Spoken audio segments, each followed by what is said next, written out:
Bien, buenas tardes, compañeras, compañeros. Bueno, ¿cómo están? Ya pasada la primera etapa de los saludos, darles la bienvenida, agradecerles que estén en todo sentido, no solamente en presencia, sino en compromiso para seguir construyendo aprendizajes docentes que fortalezcan a su vez los aprendizajes y el disfrute de nuestros estudiantes en las escuelas. Hoy comentaba de mañana y me interesa volver sobre este concepto de la importancia de que estemos reunidos en horario escolar, ¿verdad? No siempre los directores, o no solo los directores de las instituciones, ¿verdad?, sino todos los que estamos haciendo escuela día a día.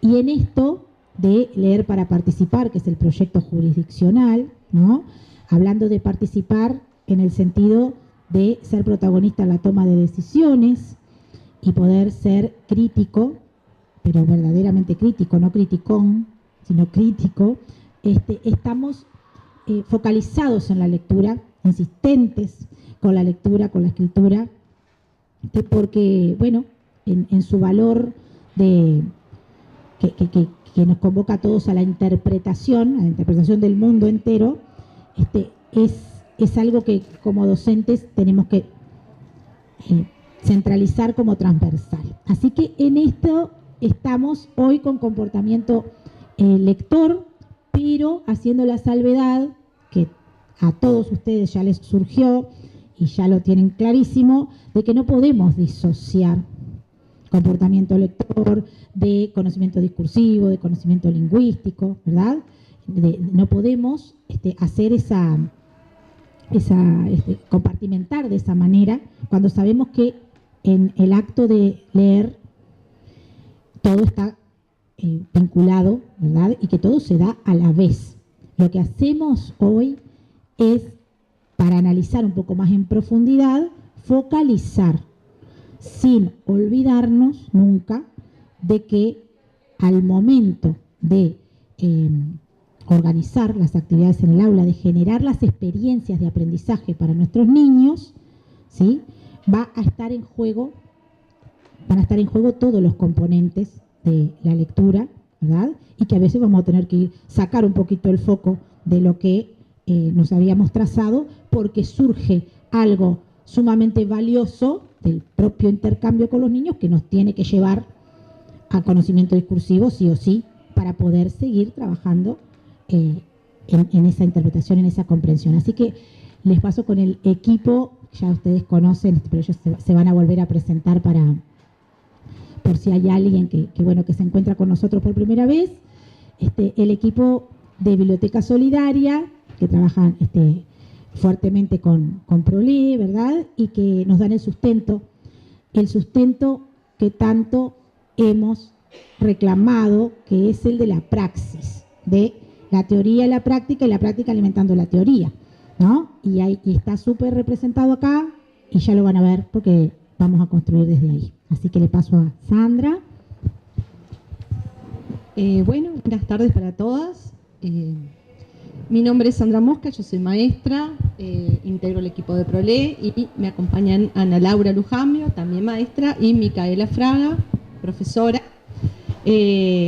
Somos 3 de las 5 que en este año constituimos el equipo, y la idea del encuentro de hoy es seguir trabajando en esta secuencia donde abordamos los distintos fundamentos de Biblioteca Solidaria, pero hoy centrada en este componente que es el comportamiento lector, que está de alguna manera jerarquizado en el Plan Nacional de Lectura para el primer ciclo.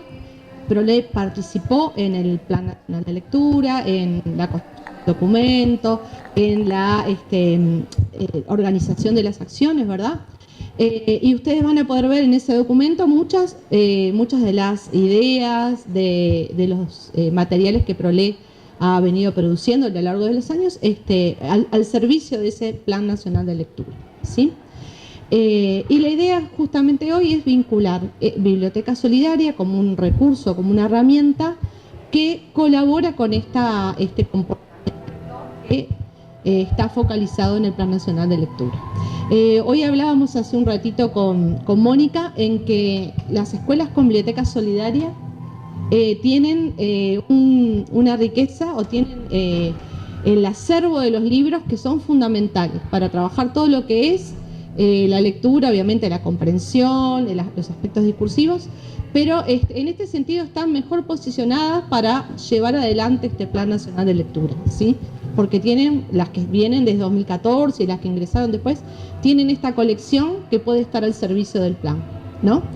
Entonces, bueno, la idea de hoy es justamente vincular Biblioteca Solidaria al Plan Nacional de Lectura, que es una herramienta muy potente porque ha puesto como la lectura en el primer lugar, ¿verdad? O en un lugar distinguido de lo que es el hacer educativo. Es decir, bueno, esto importa, hagamos un plan que lo jerarquice, que lo focalice, y en ese sentido el Plan Nacional de Lectura ha sido muy importante para que las escuelas de alguna manera organizaran sus acciones, organizaran sus prácticas en función de esto que es, bueno, fomentar la lectura, mejorar la comprensión y mejorar todos los componentes que tienen que ver con esto de la lectura. Estos son los 3 encuentros que fuimos desarrollando desde mayo hasta ahora, ¿verdad? Uno estuvo focalizado en la comunidad de lectores, el otro en los lectores propiamente dicho, y este último va a estar focalizado en los libros. Lo llamamos al encuentro con los libros. Porque, entre otras cosas, no hay comportamiento lector que pueda desarrollarse sin tener presente el objeto letrado, ¿sí? No hay ningún lector que pueda formarse si no tiene los libros presentes, si no se vincula con ese objeto y con otros lectores. En esto que era el escenario de la mención de la lectura de los que ya hablamos en encuentros anteriores. Entonces, este fue el recorrido que hoy estamos finalizando y en el que vamos a centrarnos en este componente del comportamiento lector. Bueno, y les presentamos entonces la agenda que planificamos para hoy. Vieron que colocamos el comportamiento lector de forma transversal como manera de organizar el pienso a lo largo de la jornada. Es lo que nos está convocando en la tarde de hoy. Y como venimos haciendo habitualmente, vamos a tener una primera parte donde vamos a compartir significado a propósito del comportamiento lector, y en función de eso lo vamos a enmarcar así como decía Sandra, en el Plan Nacional de Lectura, en conversación con el proyecto Biblioteca Solidaria, y luego vamos a volver a trabajar o a presentar o a pensar a propósito de la lectura desde este documento que ha elaborado PROLE en el 2015 y que ustedes conocen muy bien, que es el documento Pautas de Referencia sobre Tipos Lectores y Escritores en Español como Primera Lengua, como contexto para, a partir de los componentes que en las pautas se presentan como componentes de la lectura, me divagué, ya me perdí, no sé ni dónde estaba. Sí, en cualquier momento. Entonces, a partir de este documento es que vamos a estar haciendo después foco en el comportamiento lector, pero con esta salvedad que planteaba Mónica, que no lo podemos pensar como un componente aislado, sino que siempre lo tenemos que pensar en relación con los otros conocimientos que hacen a la lectura, ¿sí? Vamos a presentar 2 dispositivos didácticos. Uno es la mesa de libros como situación didáctica y el otro es las recomendaciones orales de libros en tanto proyecto. Estas 2 son sugerencias que se realizan desde Biblioteca Solidaria como dispositivos que pueden desarrollar el comportamiento lector o algunos componentes del comportamiento lector. Entonces vamos a hacer un poquito de énfasis en estos 2 dispositivos y sobre eso va a versar el taller que vamos al que los vamos a invitar después del corte. ¿Está bien? Entonces, recapitulando un poquito la jornada 2, hay caras que reconocemos, capaz que alguien está por primera vez, pero en el encuentro pasado fuimos al encuentro de los lectores y ahí hicimos una mención al plan lector escolar como documento de trabajo interno de la institución que les permite a ustedes trazar las líneas de acción, aquellas actividades, aquellos proyectos con foco en la lectura que ustedes van a ir organizando, y ahí está de qué forma incluyen al equipo comunitario, con qué frecuencia, cuáles son los títulos que seleccionan para ser leídos, releídos y para conversar a propósito de ellos. Abordamos estos tres conceptos, el de promoción, el de mediación y el de animación, y ahí trajimos la voz de Felipe Munita para que nos ayudara a pensar en el lugar de la mediación como actividad fundante y estructurante del proyecto Biblioteca Solidaria, en ese lugar como mediadores que cumplen los integrantes del equipo comunitario de lectura, pero también el rol de mediadores profesionales que cumplimos los docentes, ¿no? Y en este lugar, en este lugar de articulación, esto que se genera entre el mediador profesional y el mediador no profesional, que son los integrantes del equipo comunitario, que ofician como modelos para que los chiquilines vayan construyendo también, integrándose también a una comunidad de lectores. Luego, si se acuerdan, estuvimos haciendo énfasis en la importancia de la conversación acerca de lo leído, y ustedes se llevaron un material que ha sido realizado por Prolé, que está en internet, pero ustedes se llevaron uno en formato físico, y el taller versó en torno a los criterios de selección. Y ahí ustedes estuvieron trabajando en equipos con consignas que les permitían hacer foco o bien en el lenguaje literario, o bien en las ilustraciones, o bien en la trama y los personajes, o en los temas. ¿Sí? Por ahí anduvimos en la jornada anterior. Entonces, en consonancia con esos asuntos que nosotros nos propusimos trabajar la jornada anterior, es que recopilamos en los tickets de salidas que ustedes nos regalaron, con la consigna de compartir 3 ideas. Ahí, después de la lectura de todos los tickets de ustedes y la lectura de los tickets de las compañeras de la mañana, fue que organizamos en torno a 2 grandes categorías. Una tiene que ver con los libros, ideas que se llevan ustedes en relación a los libros, y otro, ideas que se llevan en relación a la conversación. Esos fueron los 2 aspectos que se llevaron la mayor cantidad de ideas en el ticket de salida.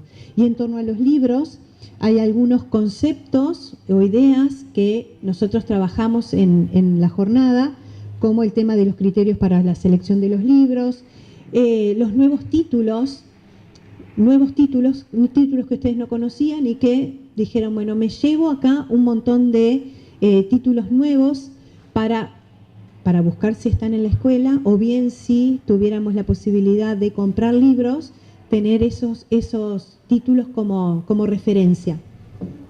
También esta categorización que les compartíamos de Alfredo Córdoba en relación a los libros para y Adolfo, le cambié el nombre, era con A.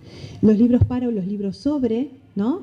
Que en lo que poníamos en cuestión el tema de con qué criterios seleccionamos cuando nosotros seleccionamos un libro para, porque entonces lo pensamos como puerta de entrada, porque nos va a permitir trabajar un contenido programático que no es específico, no tiene que ver con la lectura o con los temas desde la dimensión literaria, sino que los pensamos como libros para, y la invitación es cambiar esta mirada para poder integrar además esta mirada de los libros sobre de qué tratan los libros, ¿no? Y también había no la pusimos ahí, pero se llevaron la frase, los buenos libros enseñan a leer, que no la pusimos porque tampoco no tenía tanta frecuencia, pero sí estaba, la incluimos dentro de esta categoría. Y después como voces que recogen varias de las ideas que ustedes se llevaron, alguien que decía que se llevaba otra forma de observar, elegir y reflexionar sobre los textos a partir de ese taller sobre los criterios, ¿no? y quien decía: la riqueza de los buenos libros radica en el trabajo que se haga con ellos, lo que permite que sean posibles de ser trabajados en todos los niveles. Entonces ahí también el lugar central que ocupa el docente cuando planifica la conversación a partir de lo leído, ¿verdad? Y esto de que no tengo libros que son para los chiquitos, libro para los grandes, hay temáticas que seguramente van a generar conversaciones e interacciones distintas con los chicos que con los grandes, porque en la conversación se juega mi biografía lectora, mis bibliotecas mentales, mis experiencias de vida, ¿no? ¿Con qué puedo yo relacionar? Y en función de eso, entonces, seguramente las conversaciones van a ser distintas. En relación a la conversación, en esta oportunidad son todas voces que recortamos y pegamos ahí textualmente. Conversar sobre lo leído es parte del proceso de leer, que iba junto con esta reflexión en relación a que el tiempo de conversar sobre lo leído sea igual o mayor al tiempo de lectura. Dar ese tiempo para la conversación, pensar la construcción de sentido como una actividad dialógica donde la comprensión se profundiza a partir de la interacción, ¿no? Yo puedo comprender, llegar a construir significado en solitario, pero seguramente esa construcción de significado va a ser mucho más profunda en la medida que yo pueda poner a jugar lo que yo entendí, lo que yo construí con las opiniones y con las interpretaciones que están haciendo los demás. La importancia de las preguntas para profundizar la comprensión, y en ese material que ustedes se llevaron tienen algunas categorías de preguntas, ¿no? Donde justamente salimos de aquellas preguntas más tradicionales, aquellas preguntas que nos van a servir para cualquier título, por ejemplo, cuáles son los personajes, ¿no? O cuál es el nudo o el conflicto, para pensar en preguntas que sean específicas para esa obra, ¿sí?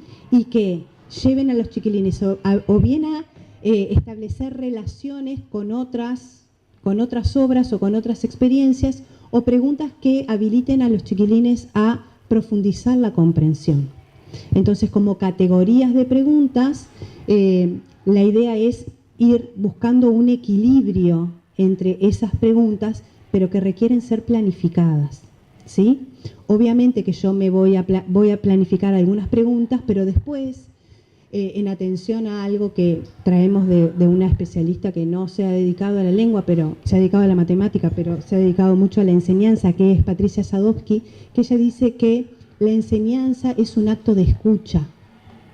Y esto de la conversación cobra ahí un lugar de relevancia, porque es una conversación y no es una entrevista, ¿no? No es que yo hago una pregunta, espero la respuesta, hago la pregunta, sino que tengo que tejer la trama para que ocurra la conversación, para que la interacción sea interacción y no que sea una cuestión en abanico, ¿no? Del alumno al docente, y siempre es el docente incluso hasta las miradas, ¿no? Esta distribución, capaz que la conversación podría darse si también tuviéramos como otra disposición para vernos y encontrarnos en las miradas. La importancia de conversar, ya lo dijimos. Bueno, y esas son algunas de las frases que condensan de alguna forma esas ideas que se llevaron ustedes en relación a la conversación. Porque vamos a proyectar el cuento, y como es un libro álbum, el libro álbum, ¿se acuerdan que es un libro que no se puede leer a través de la radio, ¿no? No me acuerdo quién es que lo plantea. Shulevitz. Entonces, es el interjuego entre la ilustración y el texto. Bueno, Eloísa y los bichos es uno de los libros que forman parte de Biblioteca Solidaria este año. ¿Se acuerdan que la vez pasada leímos algunos poemas de A lo Bestia, de Mar Venegas? Y dijimos, bueno, hoy vamos a llevar otro de los nuevos títulos que se integran al proyecto, y entre ellos está este libro, Eloísa y los bichos, de Jairo Huitrago y Rafael Schoenten. Y les decíamos que se acercaran porque este es un libro álbum, como les decía Ana Laura, requiere que ustedes estén muy atentos al texto y a la ilustración. Ambos lenguajes significan, por lo tanto son complementarios, tienen una relación simbiótica, se necesitan, y es importante que ustedes puedan ver las ilustraciones además de escuchar el texto. Eloísa y los bichos.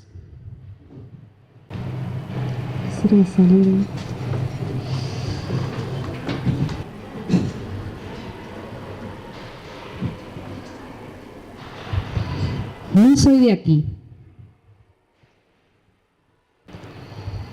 Llegamos una tarde cuando yo era pequeña.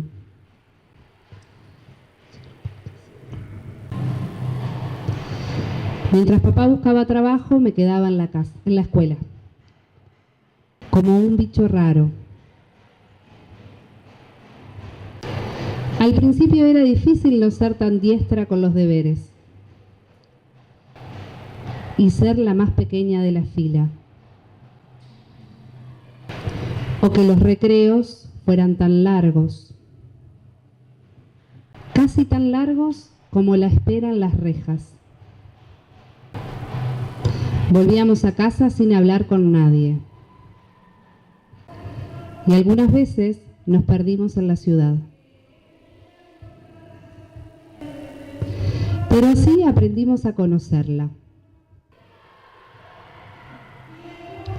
Con el tiempo ya me sabía el camino a la escuela. Y no me importaba tanto que papá me dejara, porque los días pasaban más rápido. Poco a poco nos hicimos un lugar. Pero nunca olvidamos lo que había quedado atrás. Es verdad que no nací aquí, pero en este lugar aprendí a vivir. Lo voy a dejar ahí. Bueno, hoy de mañana sucedió lo mismo, silencio. Cosa que me parece preciosa porque quiere decir que algo quedó resonando ahí, ¿no? Nos quedamos pensando un poquito. ¿Quién se anima a romper el hielo, a comentar algo, alguna sensación, algo que quiera, alguna apreciación sobre este cuento?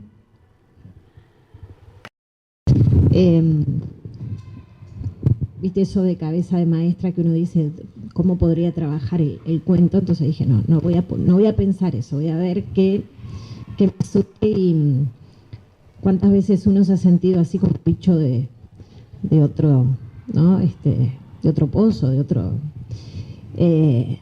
o cuando un niño, por ejemplo, o cualquiera, visitamos una ciudad que no conocemos, y ahí en eso pensé, ¿no? Cuántos niños, cuántas familias que están migrando a nuestro país, si bien comparten la lengua y demás, se sienten de repente como esa niña en esa ciudad, como ese papá en esa ciudad, ¿no? Fue lo primero que pensé, no es muy un gran razonamiento, pero fue lo que me trajo eso de ponerse en el lugar del otro, ¿no?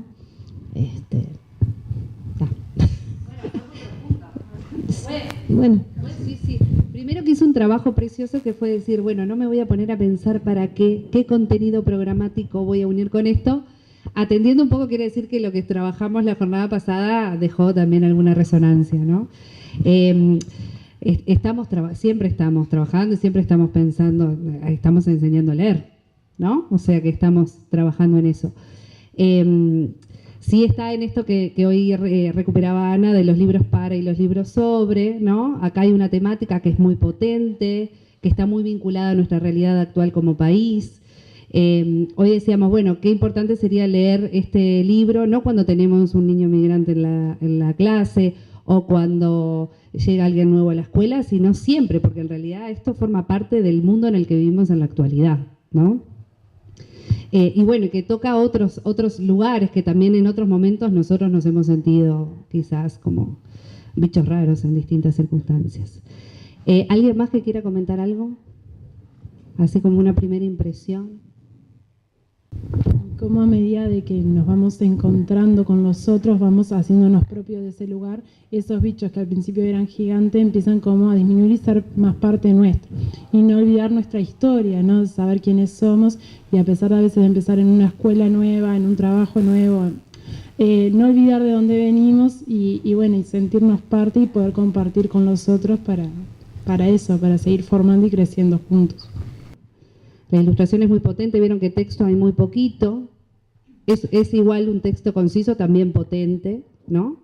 Pero ahí hay una importancia en la imagen. ¿Alguien vio algo que quiera como destacar? ¿Vieron estas figuritas que aparecen acá? Nosotros lo habíamos pensado como fotografías, de esta manera cierra el libro y de esta manera también se abre. Voy a ir para acá. ¿Sí? Acá tenemos algunas imágenes. Por ejemplo, tenemos esta, que aparece ahí, que es la que tiene esta mano, ya una mano adulta, ¿vieron? Ya no es una mano de un niño, de una niña, es adulta, está recuperando acá una imagen. Van a ver que este cuadrito, este dibujo aparece más adelante en una de las escenas del libro. Acá aparece y Eloísa. Después hay otras imágenes, miren, está acá. ¿No? Fíjense los personajes que están a su alrededor de Eloísa y de su padre. Acá les están sacando una foto. ¿Vieron? Son los mismos personajes que están en la otra. Nosotros acá vemos una imagen, es una ilustración que está representando una escena de un fotógrafo tomando una fotografía y en la otra parte estamos viendo esa fotografía que se sacó. Y esas imágenes que aparecen al principio vuelven a aparecer al final. Está acá y en este caso el papá y Eloísa aparecen como bichos y el resto aparecen como humanos. Y la misma fotografía que habíamos visto al principio, aparecen Eloísa y su papá como bichos, aparece el dibujo ahí que hace referencia también a otra escena que está por acá, que es esta, ¿no? Que es un momento un poco más íntimo. ¿Se acuerdan? El texto decía, pero nunca olvidamos lo que había quedado atrás. ¿Qué puede haber quedado atrás? Según esa imagen, ¿qué les parece a ustedes? ¿Su casa anterior? ¿Qué más? ¿Qué otras ideas? Bien, vieron que nosotros estamos viendo a Eloísa con su papá, falta esa figura materna que aparece un poco representada, no sé si la ven bien, pero en una fotografía que tiene el papá en la mano. Esta es una escena como bastante, es una escena de tristeza, de nostalgia, está lloviendo, ¿no? Es como que el ambiente también está acompañando. La niña está con una cara triste, ¿no? Tiene que ver un poco de nostalgia, sí. Hay algo que está interesante en el tema de la imagen atrás donde está el papá. Está Eloísa, capaz que ese sería el papá del caracol, y miran hacia arriba una mariposa que se está yendo, que podría ser la mamá que ya no está. Muy bien, ese es otro, me encanta a mí hablar de este libro porque siempre encuentran ustedes distintas. Yo decía de mañana, yo después las robo y las llevo para otros ámbitos y me las apropio. Pero está muy bien, no lo había pensado nunca, por ejemplo. Vieron que estos libros álbumes es como entrar en un universo en el que nos vamos entrando de a poquito, nos vamos introduciendo y a medida que van pasando las páginas y que empezamos a leer y a releer, fíjense la importancia de leer y releer, vamos descubriendo otras cosas. Y en la conversación más, porque nos estamos ahora nutriendo de distintas miradas de otros. Hoy, sí.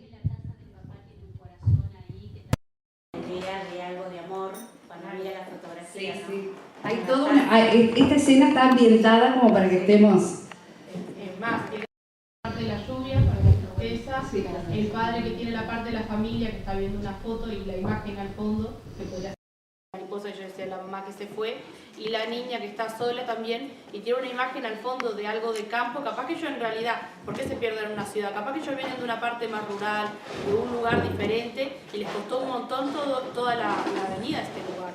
Sí, hay cosas, vieron, que nosotros no podemos estrictamente saber si venían del campo. El texto no lo dice. sí forma parte de lo que podemos llegar a interpretar, como esos huecos que el lector tiene que ir rellenando para darle sentido al texto. Sí sabemos que hay gente que viene de otro lugar, ¿no? Que ese no es su lugar de origen. Por lo tanto, se está haciendo. Hoy de mañana hablábamos también de cómo, en realidad, desde un principio, el libro se titula Eloísa y los bichos. Ella se siente un bicho raro, ¿no? Lo dice el texto, como un bicho raro. Sin embargo, ella está como un ser humano y los bichos son los otros. Ahí hay una intencionalidad también, ¿no? Claro, y en la imagen en realidad que estaba sola, está como una niña, si yo veo bien, una niña al lado de un árbol. O sea, las raíces, ese árbol crecido, que creció a partir de unas raíces, lo que ella la arraiga, y está como desolada, como ese sentimiento de soledad, de esos recuerdos que capaz que no son compartidos, porque también están cada uno recordando algo diferente y en su soledad, en su momento, como decía vos, íntimo, de que no es tan fácil a veces explicar y expresar lo que a uno le pasa y las diferencias, porque no están pensando ni siquiera lo mismo. Vieron que el texto, en este caso también como muy conciso, nunca dice el texto, pero nunca olvidamos lo que había quedado atrás, y ¿no? Esto puede ilustración atrás y también tener sentido el texto. Ahora, esta ilustración en este contexto adquiere como otra dimensión. ¿Qué les parece a ustedes que es este personaje que aparece al final rodeada de niños y de un bicho raro? El bicho es ella.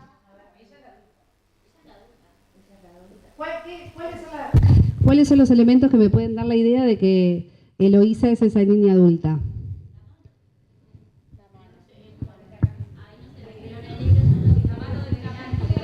Del final, que estamos mirando fotografías, bien. La vincha, el pelo, hay algunos aspectos no físicos. Mirábamos un poco cómo en la página anterior la niña está con un buzo rosado con unas flores amarillas y acá está con un buzo rosado pero con lunares, ¿no? Un poco remitiendo a esa imagen anterior. Pero hay una vincha también, como en lo otro, el pelo es muy similar. Por lo tanto, parece que Eloísa encontró su lugar, ¿no? Y ahí hay otro personaje que aparece distinto, con una otra edad que aparece allí. Otro niño. ¿Y qué podemos decir de eso? No lo puedo saber porque el texto no me dice que sea el hijo.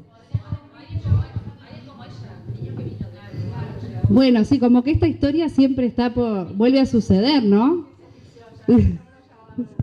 No, vieron que acá estamos como cuando empezamos a interpretar entramos en un límite que es la sobreinterpretación. Nos copamos y ya, que es un ejercicio que está interesante, ¿no? Estar pensando, cada uno construye esa historia de manera también subjetiva, uno lee con todos los libros que ha leído en su vida, ¿no? Es como que trae a las lecturas y eso sale a la luz cuando conversamos también, ¿no?